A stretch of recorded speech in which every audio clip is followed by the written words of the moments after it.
Hello, 18. Welcome back. I'm finally here with the Juan's interview. I wasn't going to do this until after I got the surgery done on my eye because I'm trying to pre-record a bunch of stuff, but I really just wanted to do it, so I'm just going to make the time for it now to start. But yeah, I'm going to get straight into it. I'm really, really looking forward to getting to know their journey a little bit more, in particular, like the other members, because as I said in one of my other reactions, I kind of know Ken's story, like based off the a different interview I watched off camera, but I definitely am looking forward to diving into all of them again. All of them, plus Ken's again. Okay, let's go. Feeling ko dati, malas ba talaga ako, ganun. During trainee days kasi yung buhay ko, nakikihingi lang ako ng baon. Kung si Sejun, nang may baon siya, nakikiburaot lang ako. As in, ganun ako. Kung wala silang pagkain, hindi kakain, ganun. Kung wala kang mahihinga na kahit ano sa ibang tao, magtitiis. Tapos, maglalakad ka kung wala kang pamasahe. So, ganun lang siya. Ganun lang yung routine ko na sabi nga nila, kung wala kang kumot na mahaba, mamaluktot. Parang ganun. You're also watching us on YouTube. Wow! That is so amazing, right? It's gonna be emotional, isn't it? At syempre, ang motto natin sa Kwentuhan is substance over status. But again, we have to bloom where we are planted. I have to be able to appreciate other people's beauty without doubting my own. We have unique lives and stories to tell. Yung mga blessings is also a responsibility. What's up, everyone, and welcome to another episode of Kwento Juan! Kwento Juan! Grabe yung energy ni Josh! Yeah! Grabe, nakakabutas ng pader! Ang taas! Napakataas! Kasi tiga Bulacan. Ayun, kamusta naman kayo, boys? Na-miss ko kayo. Sobrang na-miss ko. Welcome sa press con natin. Who are these guys? Are they just like Sobrang interviewers? saya. Tama Ha? ba yung tanong ko? Bakit ba sobrang saya natin? Bakit ba sobrang saya natin? Kasi sobrang excited natin sa magiging guest. Ayan. Kasi na-miss din natin sila. Oo, sobra. And I'm sure masushock sila na oh my goodness, talaga nag-guest sila dun sa Kwento Juan. I'm sure. Gaganon yung mga fans Ganun nila. talaga yung tanong. Oh my goodness. Oh, hindi, iba yung fans nila eh. International. Yeah. Oh my God. Oh my God! Oh my God! At saka, alam mo, sobrang saya natin. Bakit? Kasi, ayun, nandito pa din tayo sa Bulacan. Quarantine pa din. Masaya naman yun dahil nasa sayo naman kung paano ka magiging masaya. True. Doon sa lugar. Kung saan ka magiging masaya. Okay, wag na natin patagalin pa. Oh, I'm sure yung mga makakakita ng show na to, what? What? Nice segue, ha? Galing. So, wag na natin patagalin pa, pero ang tagal na actually. Pero ang tagal na natin. Ito na po ang best boys ng Pilipinas. Best boys. SB19. Hey! What's up? Yun, kasama natin si Ken, Josh, Pablo, Justin, and Stel. Welcome. Okay, I'm gonna need to know what kind of cameras Pablo and Justin are using because they are looking amazing. Color grading is beautiful. Ayan. Hi guys. Na-miss namin kayo. Pablo's got the wind blowing in his hair. Ken's not even there. Nagtatansyahan kung sino mo. Actually, parang sad pero na-overcome naman. Like, look at that quality. Ulit tayo, balik na naman sa dati. So, ayun, malungkot. Pero What camera are you using, Justin? Let me know. Look at the at quality. least may mga ways kami to overcome those things. Ako naman, medyo, para sa akin, yung quarantine, nakakalungkot. It is Pero at the saddening. same time, parang naging time ko talaga para ayusin yung mga gamit ko kasi naglilipat ako ngayon. So, since wala kaming mga schedule, wala kaming masyadong ginagawa, bukod sa paggawa ng mga kanta pa na i-release namin, nakapaglipat ako ng mga gamit ko, wala akong katulong, iniisa-isa ko yung mga gamit. So, Yeah. it worked for my favor naman yung quarantine kahit pa paano. Nice. Productive naman. Akala Bakit? Kasi lang mag-agree. ko may sabihin eh. Ikaw Josh, kamusta naman ang iyong quarantine? Sa akin kasi parang feeling ko naman na ngayon, sanay naman din talaga ako kung nasa bahay man or nasa labas lagi. So, ngayon, since nasa bahay, nag-aaral ako ng magagawa, maging productive sa sarili ko.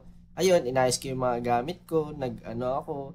Tapos, parang nag-try ako ngayon matuto na kung ano-ano mga bagay, ganun. Tapos, tinry kong mag-explore pa kung anong pwede kong, yung skill ko or ma-explore pa na ibang bagay na pwede kong matutunan. Nakita nga namin na nag-vlog ka na ngayon eh.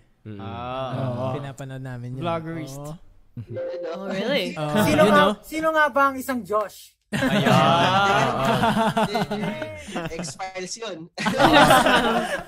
Sabi niya doon, gusto niya daw makita ng mga tao yung tunay na Josh, yung behind the stage. Kasi ito yung peking Josh, ganun? Hindi. Nasa isip ko. Hindi nasa isip mo? O, diba? Gusto naman si Ken. Si Ken. Ihuli natin si Stel. Ihuli natin. Ako? Yeah. Okay lang naman ako. Ano naman ang kakaabalahan mo? Ako kasi parang pag umabot ng mga 2 a.m. or 3 a.m., sobrang nanonood ako ng mga tao dito.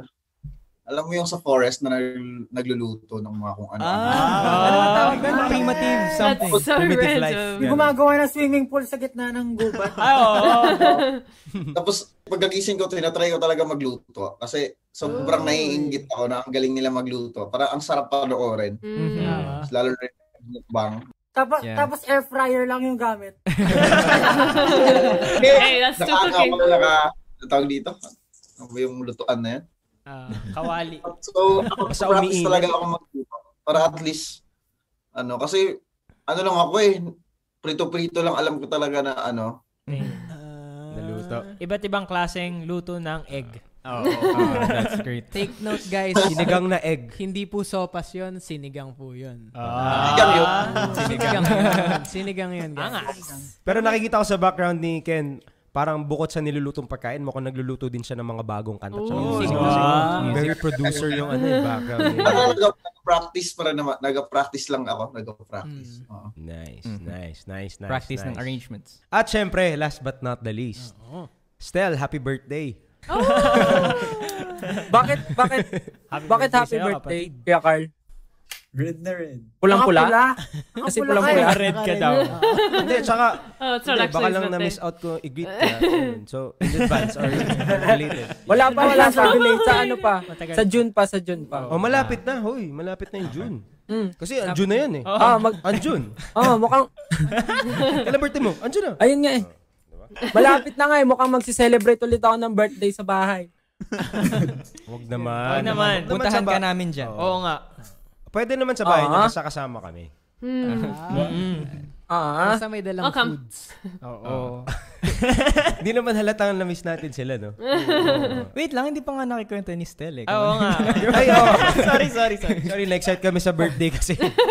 Sir Stel, kamusta ka naman? Ayun, kagaya ng lahat, okay naman.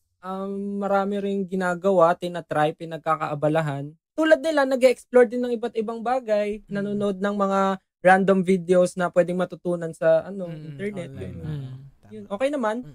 Masaya naman. That's good. Well, gusto ko ipauna na sa lahat. Gusto namin magpasalamat sa inyo kasi pinaunlakan niyo yung invitation namin. Yes. Alam namin na super dami yung ginagawa and this is supposedly your rest. Pero inistorbo namin kayo. So, thank you very much. At ramdam namin yung pagmamahal niya sa amin. Yes. Dahil pinagbigyan niyo kami. Ano ba naman yun? Kayo pa ba? Si Janga pumupunta pang Bulacan eh. So, susunod kong tanong, si Jun, nagtatampo ka pa ba kay Justin? Nagkaayos na ba kayo? Hindi naman. Actually, natutuwa ako kasi nagkakaroon siya ng mga... is Justin friends with them or something? Bagong kaibigan, bagong maraming kaalaman siyang natututunan sa inyo. Sana. Kaalaman or kalokohan. Ano pa man yan. Pero yun, nandun pa rin yung tawag dito, offer ko kay Justin na mag-road trip kami kasama ang buong grupo. Alam niyo, may proposal ako. Punta kayo dito sa Bulacan. Merong lugar dito, DRT, mga falls, mga bundok, mga hills, ganyan. Para ka nagpunta ng Bohol, na Palawan, na Boracay. Ay, wala palang beach. Basta ganun, pero may falls. May mga batis. Pero tas malapit na sa Manila. So, tara, let's go. Kasi napuntahan na namin and we... Di ba? Pili ko pagkasama kayo mapayag si Ja, pero pag kami lang... Hingin natin yung panig ni Ja. The juice. Gusto niyo mag-explain. Can you explain your side, bro? Kasi, Magsawa para sa amin. kailangan, hindi. Para ma-miss ko kayo. Kailangan ko mapatunayan. Mamimiss ko kaya sila pag umalis ako, ganun. Hindi. Okay, so gusto ko din pala kayo i-congratulate sa inyong latest single na What? Grabe. LSS kami. May certain tone yun di ba? What? Ganun. What? What? And from the music production to the music video, talaga namang international levels. You raised the bar for OPM. Not just for groups, pero for OPM in general. I think I will not be shy to say that's probably the best music video I've ever seen na Filipino made so far in my entire human being life. Wow! We tell it to everybody that we meet na sobrang nakaka-proud yung ginawa nyo. Now, ang question ko lang is, syempre you guys worked so hard for this, pero yun bang reaction ng mga tao towards it? Because I saw a lot of celebrities tweeting about it. Saw a lot of people raving about it. Is it something that you hoped for or is expected knowing na okay, ginalingan namin so sana okay to. Pero yung reaction ba na natanggap nyo, is it something that overwhelmed you or how did you feel with all the reactions? Super, of course, hindi namin na-expect pero siguro parang gusto namin mangyari. We're hoping na sana maganda yung maging reaction ng tao, sana marami kaming ma-inspire, maraming maka-appreciate, and yung level na sobrang dami, yung mabilis na pag-angat ng views, sobrang overwhelming siya for us kasi nga pinaghirapan namin yun and we really want it to be successful and we're happy na ayun, kahit paano na naging successful kami dun sa mga gusto naming mangyari para sa music video. So kahit na sobrang hirap ng ginawa namin, sobrang effort binigay, sobrang time, madaming problema, parang nabawi yun na ito, at least may nangyari, maraming natuwa, maraming naka-appreciate. Natutuwa nga rin kami kasi nakita rin siya ng ibang artist na alam niyo na-appreciate din nila kahit parang nililook up namin sila, and especially yung mga fans, sobrang natuwa sila. So ayun, very happy. Pablo, ikaw kasi so I think nung may mga standby moments tayo sa TM na piniplayback ni Pablo yung kanta. Tapos naalala ko na nasa holding air tayo, tapos tinugtog or kinanta niya yung snippet nung What. So from the time that you wrote the song to the time that it was released, gaano yung level ng fulfillment mo na ganun yung kinalabasan nung baby mo? Kasi ikaw ang sumulat nun. For me, katulad din siguro ng meaning ng kanta. Sinasabi kasi doon na you need to be proud of yourself. You need to be proud of what you do for you to be able, or you need to love yourself for you to be able to project the whole potential of yourself. Parang ganun yung sinasabi ng kanta. And ako, every time na gumagawa ako, syempre, nanghihingi ako ng mga opinion galing from the members. And yun, parang kinoconsider ko lahat yung mga sinasabi nila. And parang para marinig or para makadinig ng mga puri sa mga tao na tinitingala namin, sa mga tao na sumusuporta sa amin, or talagang sinasabi nila at kinikwento nila na grabe, nakaka-inspire yung message ng What. Sobrang fulfilled na talaga kami doon. Kami, hindi lang ako personally, kami talagang lahat, sobrang fulfilled kami doon. Kasi talagang pinaghirapan talaga namin yun. Hindi kami nag-stop hanggat hindi kami nasa-satisfied dun sa ilalabas namin. And talagang binuhos namin doon. So, sobrang thankful kami sa lahat ng natuwa at sumuporta dun sa kanta na yun. Grabe. Thank you sa inyo lahat. So, Pablo, you were talking about the meaning of the song. Pero curious ako, ano yung naging inspirasyon niyo? What drove you? What pushed you to actually come up with the song that's directly inspirational? Kasi yung grupo namin, meron talaga kaming ultimate goal. And that is for the Filipino talent to be known all over the world. That's happening. Oh my gosh. Yun, katulad nga sa sinasabi ko, interconnected kasi yun. Katulad sinasabi ko sa previous interviews namin, na like, iba't ibang countries nag-focus yan sa different things, kaya sila kilala sa isang bagay. Yeah. So, I think sa sobrang talented ng mga Pinoy, the music, John, it makes me emotional immediately. sa tingin ko, pag nag-focus tayo dito sa craft natin na to at talaga namang binigay natin, binuwas natin sa lahat, na yung energy resources natin doon, feeling ko, we can reach new heights talaga. Feeling ko makikilala talaga tayo sa buong mundo. Tsaka bukod sa talent, iba yung puso ng Pinoy. Iba yung puso ng Pinoy. Kasi, alam mo, ang daming, sa totoo lang, ang hirap dito sa Pilipinas, ang hirap mabuhay sa Pilipinas. Pero, no matter what happens, yung mga Pinoy nakangiti pa rin yan. Makikita mo yung drive nila. Makikita mo yung passion nila na mabuhay to survive. And kami, gusto namin na i-share sa mga tao yung mga experiences namin sa buhay. Kasi, we feel like kailangan nila yun. Lalo-lalo na sa panahon ngayon ng pandemya.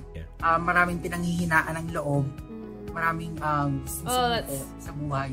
Parang kanta namin, parang we're here to remind them that they don't need to be afraid. We're all in this together and we can get through this in time. Talaga darating yan sa atin. Kailangan lang natin maniwala at darating ang mga blessings. Yeah. Maniwala. Darating ang mga biyaya. Parang ano no?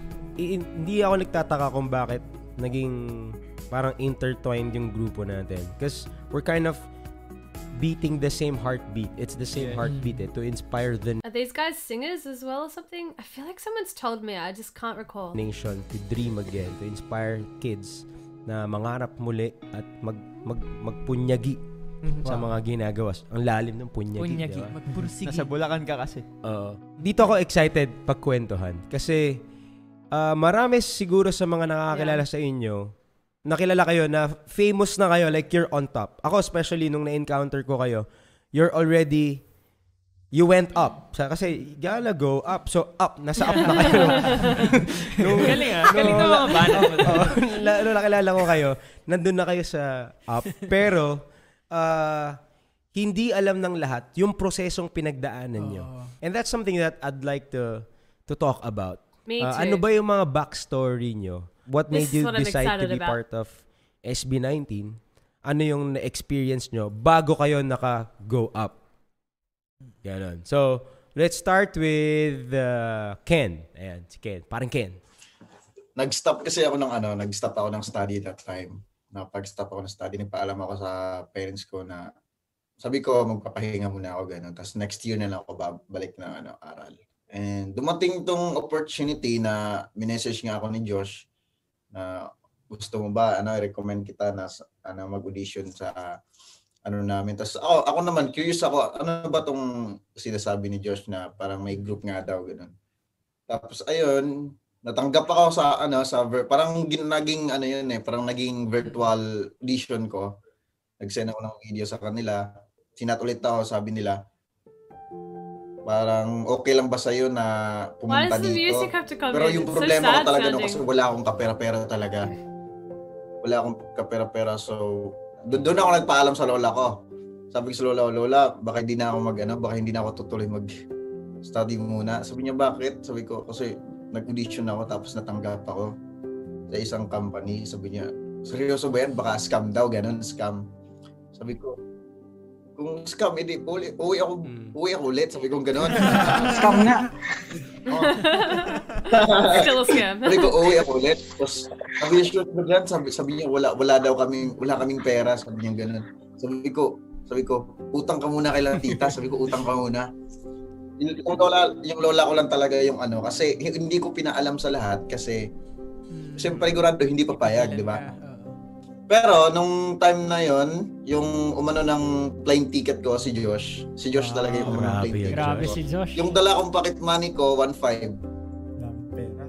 1.5 lang yung dala kong pocket money. So ako personally na may problema pa ako kung paano. Tapos nakarating ako dito, sabi ko, paano ba bumiyahe papuntang nung studio na yon? So nag-taxi ako tapos yung nabayad ko ata magkano ba yung 600 sa magkano na lang. So 900 na lang. So grabe yung pinagdaanan ko. Tapos buti na lang may tita naman ako dito na taga Manila talaga. Nandito siya nakatira. So sa kanila muna ako nakikitulong. Pero nakakahiya. Sobrang nakakahiya kasi parang inisip ko dapat di ako maging pabigat sa kanila. So ako gumigising ako ng 5 AM. Magluluto, maghuhugas ng plato, maglilinis na ako. Para at least pagising nila, may kakainin na sila eh. Para di naman sila bad trip, di ba, sa akin. Mahirap na kasi bad trip, palayasin ka pa. Tapos, nakikitira ka pa, nakikicharge ka pa, nakiki-wifi ka pa, wala kang binabayad sa kanila. Kasi high talaga ako nakahiga sa sahig. Hindi naman ako sanay talaga na matulog sa foam na higaan kasi lumaki akong bukid, taga-bukid talaga ako. So, ano ako sa banig? Alam niyo yung banig? Banig. Simple na pamumuhay lang. Oh my God, Kasi yung family namin, marunong talaga tumugtog ng instrument, ganun. So, nakuha ko talaga sa kanila.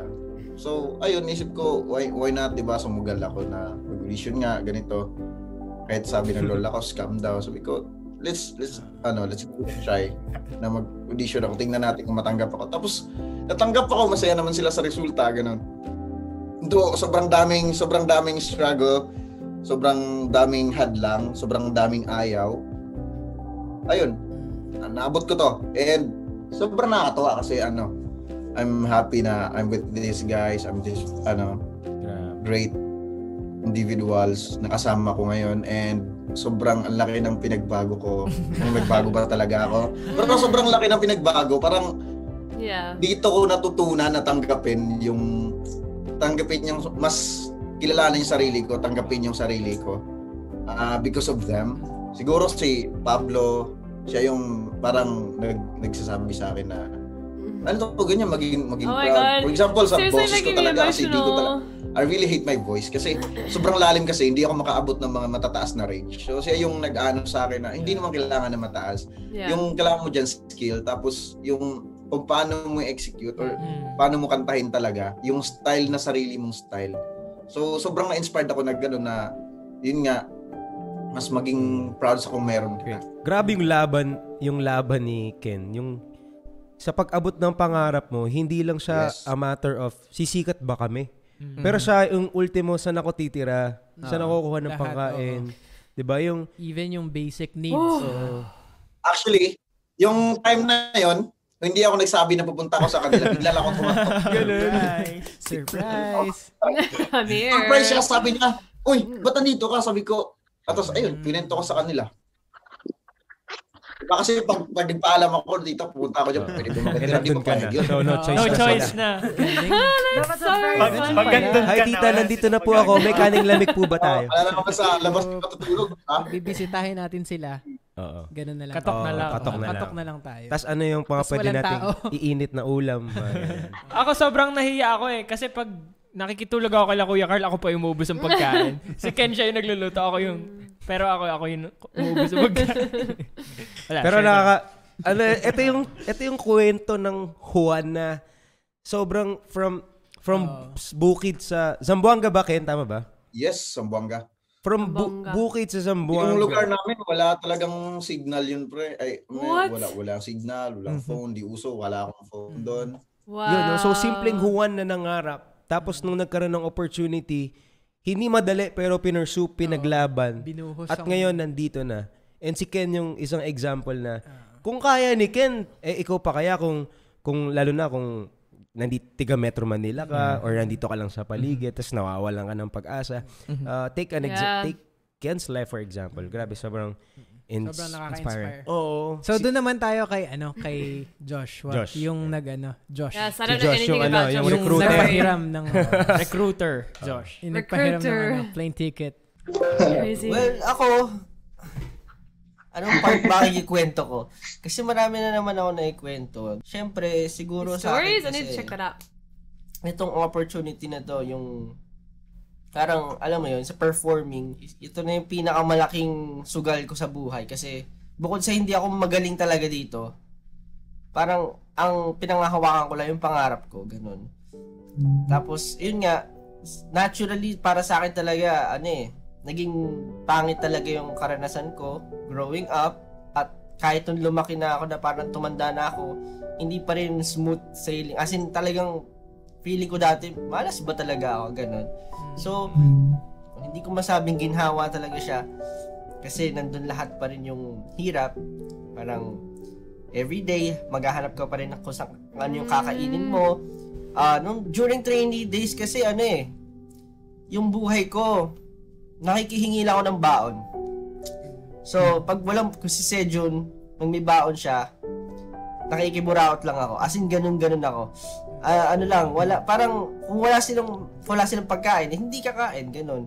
Kung wala kang mahihinga na kahit ano sa ibang tao, oh my God! Tapos, that's so sad. Maglalakad ka kung wala kang pamasahe. So, ganun lang siya. Ganun lang yung, routine ko na, parang, sabi nga nila, kung wala kang kumot na mahaba, mamaluktot, parang gano'n. So, wala akong choice, kumbaga, marami akong responsibilities, marami akong responsibility sa buhay, marami akong kailangan talagang, in reality, na gampanan, pero, ayun, itinataguyod ko pa rin yung pinangahawakan ko na gusto ko, ito pa rin yung pangarap na ito, kahit parang, medyo malabo siyang marating, gano'n. Kasi sobrang labo talaga before, parang, alam mo yun, marami talagang pagdadaanan bago makarating dito. And thankfully, ayun nga, naging part ako ng SB19 na isa ako sa mga parang kahit papaano naging matatag, tumibay yung loob, ganyan, na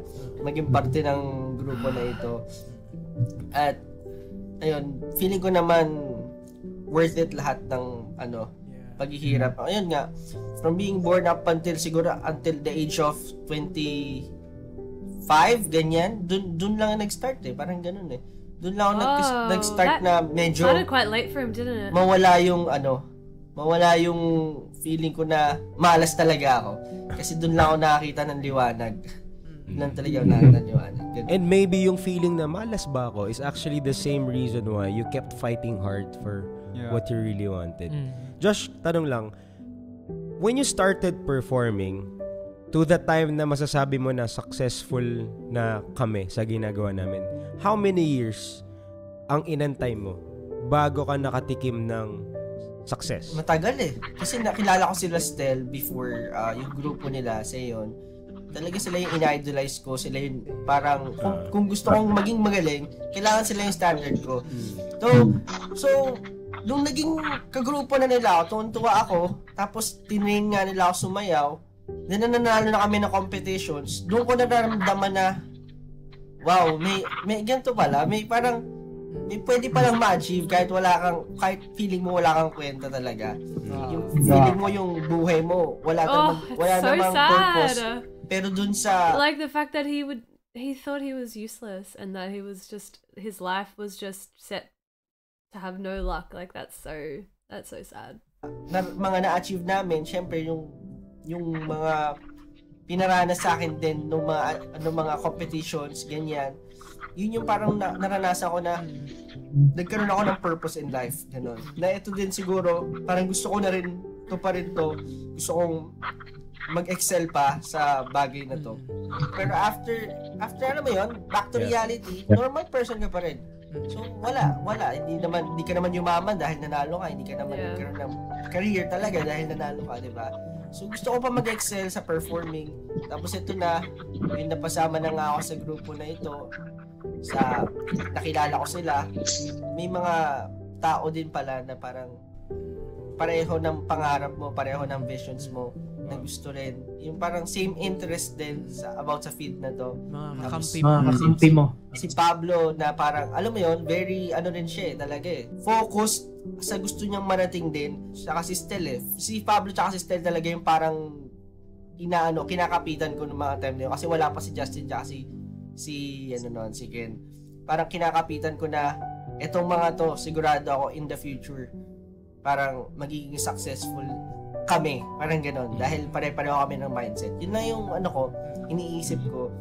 Then yung success na parang sinasabi nyo, sa totoo lang, kahit hanggang ngayon hindi ko pa masasabing success, pero slowly nararamdaman ko dahil sa love na natatanggap namin at sa support na natatanggap namin, mas nararamdaman kong gumagaan na yung pakiramdam, na nawawala na yung paunti-unti yung hate ko sa mundo, yung ganun levels. Kasi hate ko talaga yung mundo. Parang ganun ka. Parang iniisip ko minsan, napaka-cruel naman ng mundo. Talagang unfair para sa mga taong katulad ko, ganun. Pero ngayon, dahil pinaparamdam sa amin na mahal kami ng mga fans, ng mga tao, parang unti-unti, nawawala yung hate ko sa lahat. Parang ganun. Wow. Very inspiring. Grabe yan. So sad. How about you, Stel? It is inspiring, but it's ano sad. naman ang kwento mo bago ka naging part ng SB19? Yeah. Ayan. Like, gaano ba kahirap yung mga pinagdaanan mo? Do they go into each member a little bit more throughout this interview? I know that there's more episodes, but I'd love to hear more about Josh's story because I feel like that only touched the surface, you know? Ano na rin to? Itong sasabihin ko, share ko na rin yung story para na rin sa mga kung sino man dyan na nangangarap pero natatakot, nahihiya. Sana maging, kahit pa paano maging example or kahit pa paano magkaroon kayo ng lakas ng loob. Nagsimula kasi to nung high school ako. Doon ko na-realize and doon ko naramdaman sa sarili ko na parang, bakit ka nahihiya, bakit ka natatakot, bakit hindi mo subukan. Yun yung mga salitang tumatak talaga sa isip ko. Parang, sino ka ba para mahiya? Sino ka ba para matakot? Ano bang ginawa mong masama para itago mo yung sarili mo? Parang ganun. Growing up kasi, kaya ako natakot and kaya ako nahihiya. Kasi, nung bata ako, lagi akong lapitin sa mga nangaaway, mga nangaapi, mga bully, ganun. Pero, hindi ko pinapakita yung side ko nung bata na naaapi ako. Kasi, pag tinignan mo ko ngayon, di ba, para akong bibukid, parang ganun. Yeah. Kasi nung bata pa ako, talagang hindi ko pinapakita na mahina ako pag ginaganon nila ako. Basta pag may nangaaway sa akin, hindi ako lumalaban, ganun, hindi ako pumapatol, ganun. Tapos, ayun, habang lumalaki ako, doon ko na-realize na parang, di ko ba't ganun, pag mabait ka sa tao, parang mas lalo ka nilang inaabuso, ganun. Dumating na ako sa point ng ganung pag-iisip. Pero never naman ako nag-hold ng galit, ng grudge sa mga taong nang api sa akin noon hanggang ngayon, mga ganun. Tapos, ayun nga, nung high school, hindi naman siguro sa hadlang, pero kasi yung parents ko, mas gusto nila na mag-focus ako sa studies kaysa sa mga extracurricular activities sa school. Okay naman sa kanila, pero yung mga kumbaga, okay sa kanila mga interschool project, interschool na mga gawain, pero yung mga, halimbawa, sasali ka ng dance group, tapos lalaban sa labas, mga gano'n, hindi na nila gustong gawin ko yun. Kasi mas gusto nila mag-focus ako sa school and kung ano yung makakabuti para sa akin sa school. Pero naisip ko kasi noon, sabi ko, bakit hindi ko itry? Wala naman sigurong masama. Tapos, ayun, hanggang sa tinry ko lang magpursige. Pero sa sarili ko noon, iniisip ko parang, may mararating ba ako sa ganitong ginagawa ko? Or talagang mag-focus lang ako sa studies ko? Tapos, nagkaroon ako ng mga friends na nagpupush sa akin na parang, alam mo, Stel, may talent ka naman, bakit hindi mo pa subukan? Wala namang masama. Kung kaya mo naman pagsabayin studies and yung gusto mong gawin, yung extra na gusto mong gawin. Kasi honestly, sa studies, hindi naman ako yung masasabing super matalino, hindi naman ako masasabi yung super magaling talaga sa class, pero siguro ako yung masasabi kong masipag lang, ganun. And yung grades ko naman, hindi naman ako bumabagsak. Kumbaga, okay naman ako, parang ganun. Kaya sabi ko, feeling ko naman, kaya akong pagsabayan, basta hindi lang ako babagsak. Okay na yung ma-maintain ko, hindi lang ako babagsak.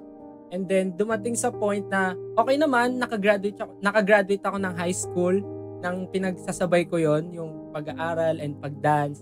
And from there, nakabuild din ako ng konting confidence and konting tiwala sa sarili ko na parang, meron naman pala akong kakayanan. Sige, tuloy natin to. So, ayun, nag-college na ako. Nung college, doon ako mas nagkaroon ng maraming circle of friends na mas nagpupush sa akin. And, ayun nga, na-mention ni Josh na doon ko nga nakilala, yung mga kakilala ko nung high school, bumuo kami ng group, which is yung Seyon nga.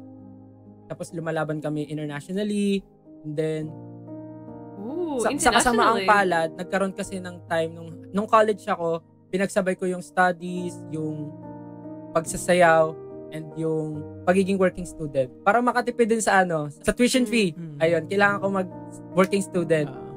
So, pinagsabay ko yung tatlong yun. Tapos, feeling ko nung time na yun, kailangan ko mag-strive harder para, alam mo yun, may mapatunayan. Sa panahon kasi nun, kami yung maraming iniisip na parang, dapat ako, marami ako mapatunayan sa pamilya ko kasi mas pinili ko to. Tapos, from Las Piñas kami nakatira. Yung pinag-enrollan ko, Makati. Sobrang layo. Everyday travel from Las Piñas, Makati to Las Piñas. Uwian yun. So, aral, practice ng sayaw, and then work. Yun yung ginagawa ko everyday. Tapos, dumating sa point na sobrang pagod na ata, hindi na kinaya ng katawan ko. Nagulat na lang ako, umuwi ako sa bahay, sobrang nalalambot ako, tapos hindi ako makatayo. Tas lahat ng kinakain ko, sinusuka ko din, ganun. Tas dinala ko ng parents ko sa hospital. Tas ayun nga, sabi ng doktor, muntik na ako magkatubig sa baga. Sa sobrang dami ginagawa ko siguro, pagod din. Tapos doon talaga parang nalugmok ako. Kasi wala, lahat ng pinagpaguran ko, lahat ng naipon ko, doon din napunta sa pagpapagaling ko. And doon ko na-realize na parang dapat pala hindi mo rin pinapagod yung sarili mo. Kasi yung ginagawa mo, yung pinag-iipunan mo, mapupunta rin sa wala pag ikaw na yung nawala. Parang ganun. Matuto ka rin na alagaan yung sarili mo, ganun. Wag mong sobrahan yung paggamit sa katawan mo kasi ikaw rin yung mawawalan. Sa suffer. Tapos ayun, nung nagkasakit ako, syempre hindi ko na pwede ituloy yung studies ko. Kasi napunta na lahat sa pagpapagaling ko. Yung mga sinesweldo ko dun sa sa pinagtatrabahohan ko, dun din napunta sa ospital. So napagdesisyon na ng family ko na kunin na lang ako ng tita ko sa Japan. Makatulong ako sa kanya doon and pwede niya pa ako bigyan ng extra money, kumbaga sweldo sa pagtulong sa kanya.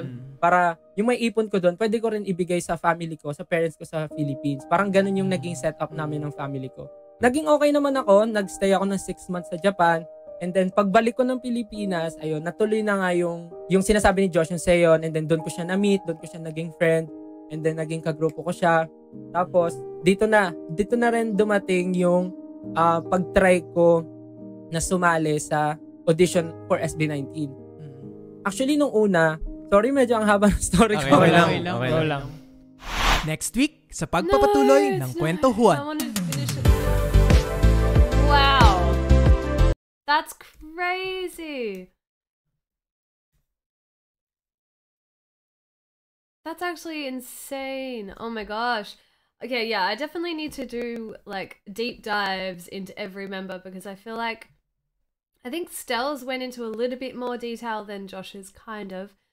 But like I feel like Josh's was like, yeah, scraping the surface and I'm very intrigued as to what his story is.